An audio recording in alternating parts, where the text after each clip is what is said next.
spots are going to be. And I think for Washington, it's extremely important because of all the rookies that they have. We talk about the 9 rookies on their squad, but we've also got Area Finn and Citron, who are just sophomores in this league, and they're calling them vets on this team. So they're all going to pull it out here on the floor and leave it all out here on the deck. I feel like we're seeing the college all-stars. Oh, absolutely. The last 2 seasons. But that says a lot about how much talent has been able to come through the college ranks. And I know that we've been trying to grow accustomed to what teams they are coming from, but how they have been able to be developed. And we've seen even the coverage grow on the NCAA side. So now those household names are being carried over to the W. And what a better time. The growth of women's basketball has gone through the roof. But I won't limit it just to women's basketball. It's women's sports across the board. And right there you see the effect that Medina Okot and Sika Kone have on the 6'7" Lauren Betts on the interior. Yeah, Medina Okot, the first game for the preseason, she finished with 14 points and 11 rebounds. She can absolutely add blocks to that stat line as well. Jordan Canada sends it back out. Sika Kone off the deck, off the glass and in. Angel, to me, that is one of the X factors for the Atlanta Dream, Sika Kone. We've got 6'3", and we talk about all the front court players being able to put the ball on the deck. Well, she is a definite mismatch out there on the court. Can also knock it down from outside. That's something that Carl Smesko loves. She can also deflect. And finishes for back-to-back buckets for Sika Kone. I love the energy that Kone brings at both ends of the floor. Just look at her talking, getting everybody in position defensively. Exactly what Carl Smesko wants to see. Biggest lead for Atlanta, who has surged with the reserves coming in for Atlanta. And look at this defense to offense, the length of Sika Kone. She affects that, blocks the pass, and then takes it full court, outrunning any of the other post players down the court. And that's the way you get an easy 2 in transition. There has been no drop-off for Atlanta going to the bench as Alicia Gray will take a seat. And another rookie, India Navarre out of North Carolina, will step onto the floor. Known for her defensive prowess, has gone against Sonia Citron a time or 2 in their time in the ACC.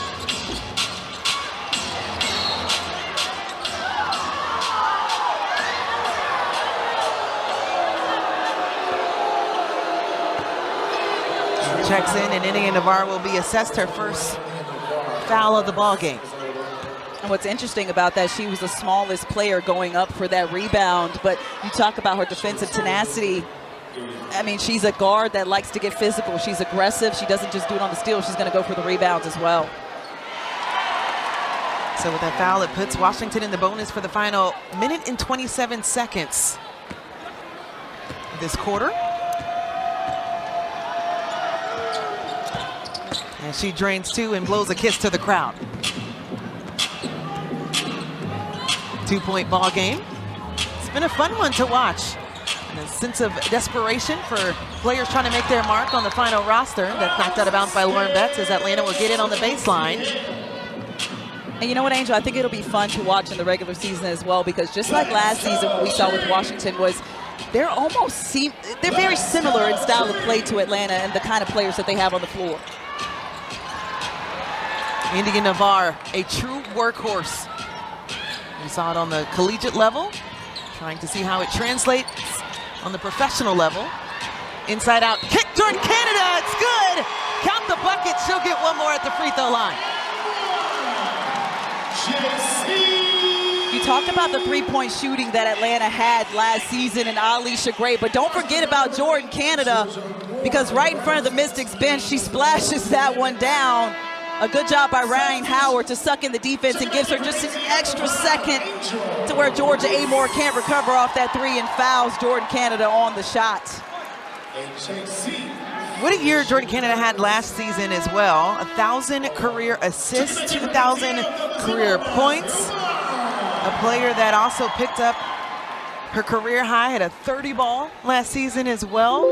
And when she is healthy, that is when Atlanta is arguably at their best. And you talk about that 30 ball that she had. Well, that came after 2 of her injuries. She missed 15 games last season, and that 30-point game came after that. So she had to have a lot of mental toughness to come back last season and do exactly what she did. Angel Reese was able to deflect on the inside. Mystics retrieved it. 5 on the shot clock. Amor pulls up, top of the key, in and out.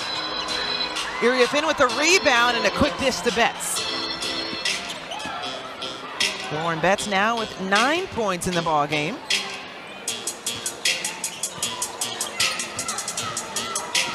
Ryan Howard. Dish it on the inside, Angel Reese. I love that move by Reese because it showed how smart she is and how smart she's become in her 3rd season at the offensive end. Did a nice little hop step to go past Georgia Amor, who was setting up for the offensive foul. Has this been a battle of the bigs? I love 8 points for Angel Reese, 9 for Lauren Betts. They're guarding one another.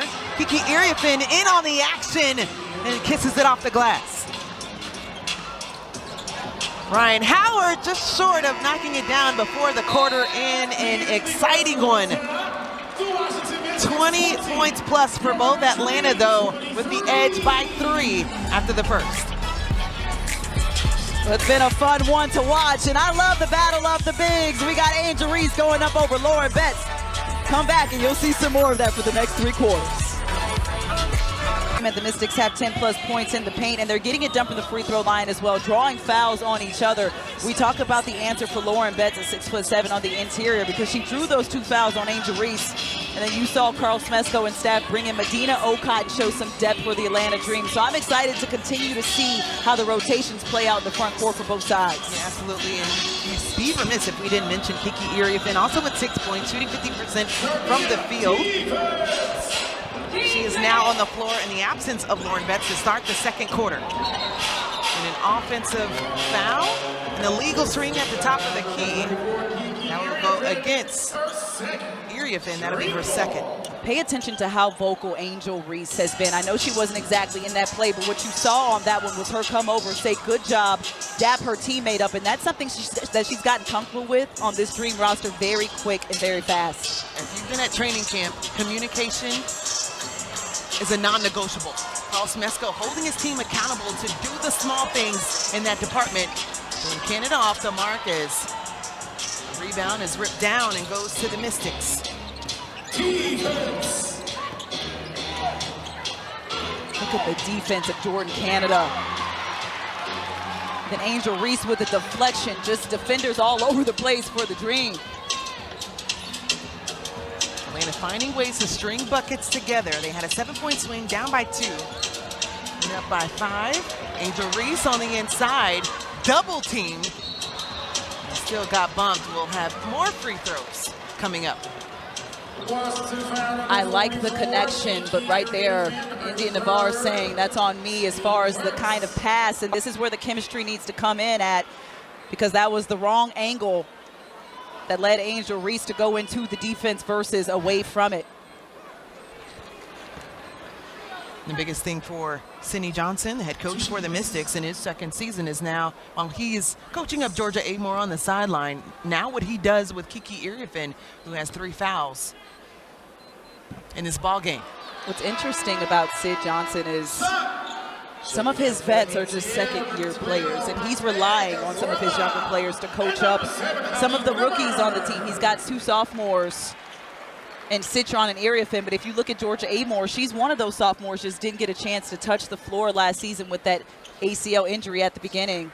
But outside of that, they've only got 2 other vets on this team. So he's got to coach up his sophomores because he needs help with them coaching up the rookies. Maite Cazorla checks in, as well as Holly Winterburn for the Atlanta Dream.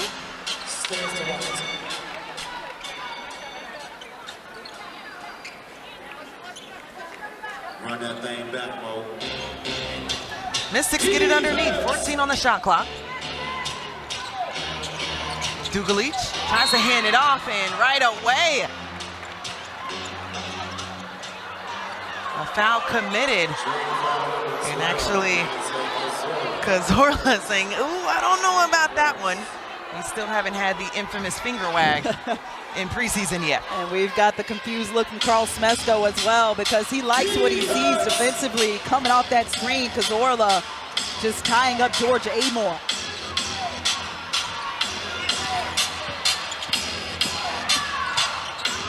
Oh, and a quick take by Sonia Citron. Sonia Citron hung in the air for a little bit on that one. She looked like one of the WNBA All-Stars, which she did make the All-Star team last season. The first time that they've had multiple All-Stars on a team that were rookies since the 1999 season for the Orlando Miracle. And what an emphatic block by Kiki Iriafen. But another foul will be assessed against her that should be 4. I love the response from Angel Reese, though, because we've been talking about the big on bigs inside, and Iriafen tired of getting bullied, but Angel Reese says, bring it. I'm going to keep on going on the inside, and this is what I love about her game. They clear it out and allowed her to put it on the deck and take it one-on-one, and Angel says, I want all the smoke. So there's some communication right now with the head official, Amy Bonner, and Kiki Iriafen trying to plead her case for why there was a foul before the initial foul for her. And talking about the bump in, what I want most for people to understand is like how you approach the officials. And a lot of respect for Kiki Iriafen, trying to get an understanding of what she can do better, as she does have the 4 fouls in a little over a quarter and a half. And that's tough. That's the exact reason why Angel Reese was clapping, because as much as she loved the emphatic block, Kiki Iriafen has to go take a seat on the bench. Lauren Betts does check back into the ball game, though. Georgia Amore calls her own number in and out, and she's had a couple of those today. Angel Reese snatches the rebound, brings the ball up the floor. Seen a lot of the point forward from Angel Reese in the last season. And the take just off the mark. She wanted that one bad. But has a smile on her face, and I'm digging the mentality, because when the competition comes, she's going to strike back and not back down. The double team comes on the weak side for Winterburn. More movement, and Amore finally drains one from outside. Well, I'll give you this much. Washington moves the basketball very well, and Georgia Amore, with such a quick release, is ready as soon as that ball snaps back to her. 2 threes gone down already for Georgia Amore. She's with 6. Ryan Howard sitting with 2 points. Sends it to Winterburn. Winterburn, excuse me. Howard, off. Atlanta Dream were a team that made the most threes from a season ago. Adding that, everyone has that green light. There's an outside look for Dugalich, just short. And she can hit that shot from that range. She did it all last season for the Bruins.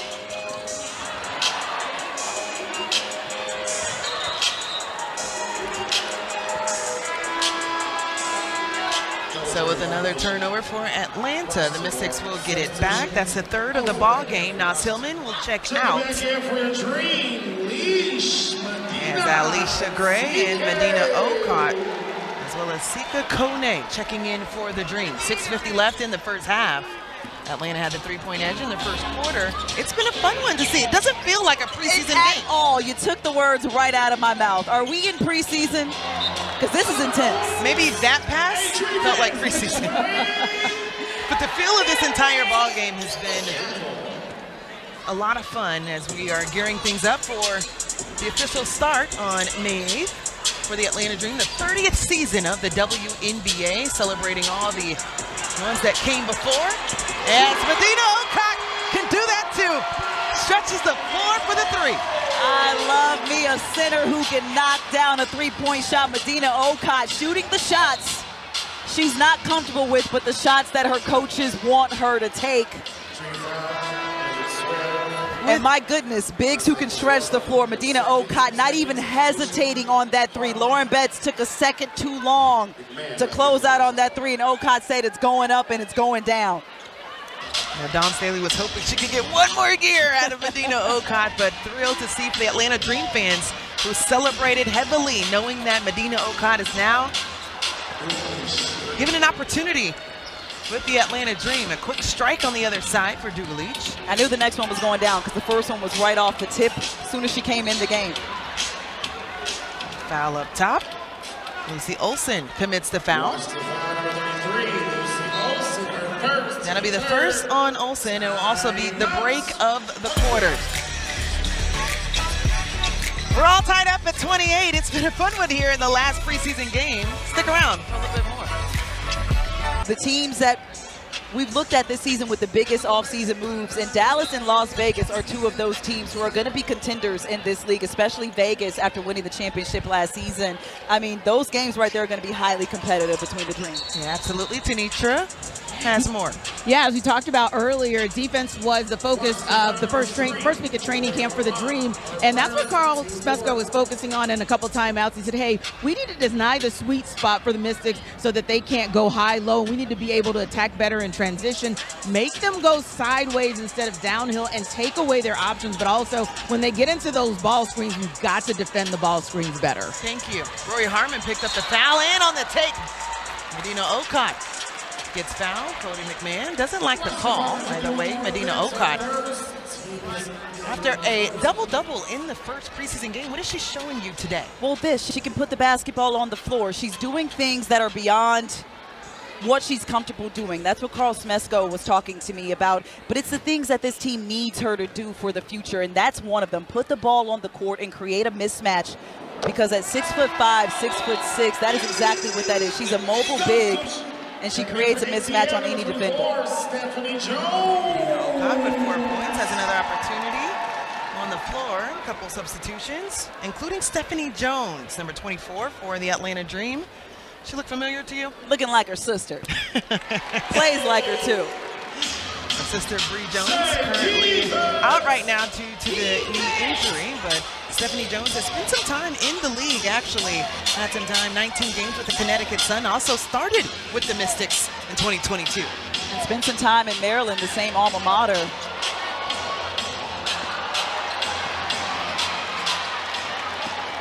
Wilson was able to put a couple of the moves on that turned the ball over for the 9th time for the Mystics. Gray mismanages, turns it over, and commits the foul. A 4 turnover for the Dream. And this is where the defensive communication has to get better for Atlanta, because there were 3 players on that right side all in the same position. Alicia Gray had nowhere to go because all 3 defenders didn't have anywhere to go.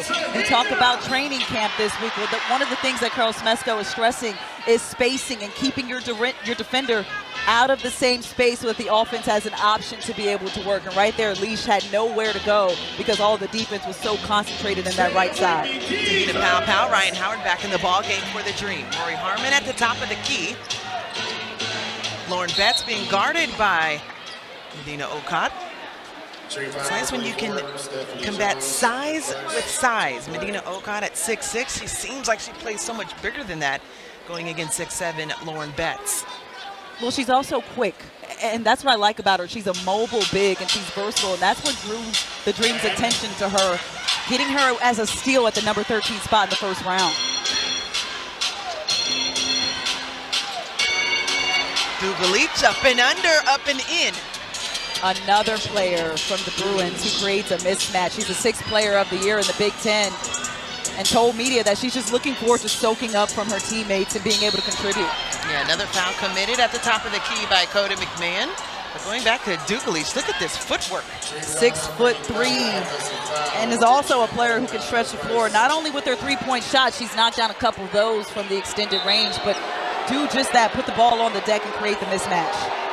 Drafted 9th overall in this year's draft, coming off of an NCAA title.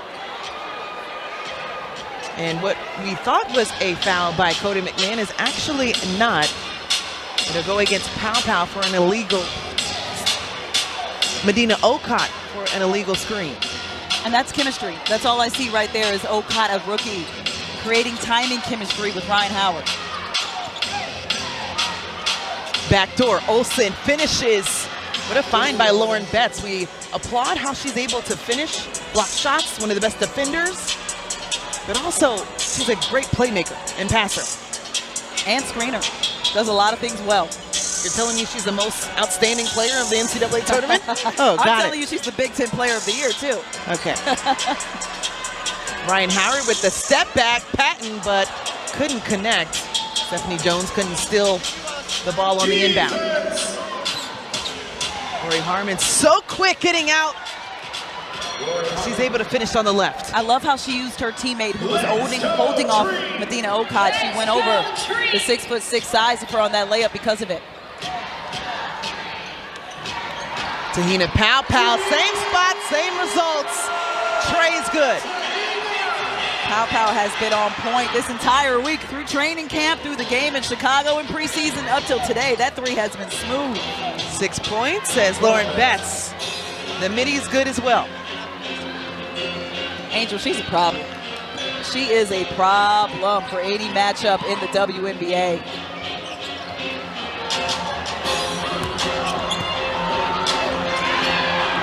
Medina was able to get it back just short on the putback.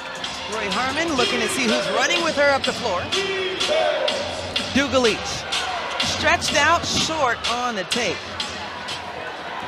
Could have a heat check on that one. Maybe.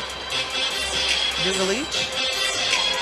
Actually, we had 3 starts with UCLA this season, but that's how deep that team was on their run in the NCAA for the title. And an offensive foul going against, defensive foul. Cody McMahon picking up her second foul. Let's get a little chippy out here, so let's get back to some offense. Tahina Powell knocking down the three-point shot. She's got Atlanta within 3. Hopefully she can get some more of those coming back. 5 points, 3 rebounds in 6 minutes of play for Medina Okot. Stephanie Jones at the free throw line for Atlanta during a foul right before the break. Atlanta in the bonus the rest of the way. 2:43 left in the first half. Angel Gray, Tabitha Turner, and Tanisha Batiste here for you for the last preseason game for both teams. We're just ready to get things started. This is almost like an appetizer for the season. It's been fun to see the stars take the floor, but a lot of stars are out right now too. For Washington, Nyla Harris, one of the players from UNC, Michaela Onyeweide, and Shakira Austin out. Lauren Betts with the touch on the block. And she is making her name on that left block. No help side defense able to come over and help out Angel Reese, should I say, and I agree with that decision. Offensive foul. Angel Reese tried to go over Georgia Amore, instead picks up the foul. That'll be her 3rd. And credit Georgia Amore, who is just a menace on the defensive end. Right here does a good job of switching, and that's exactly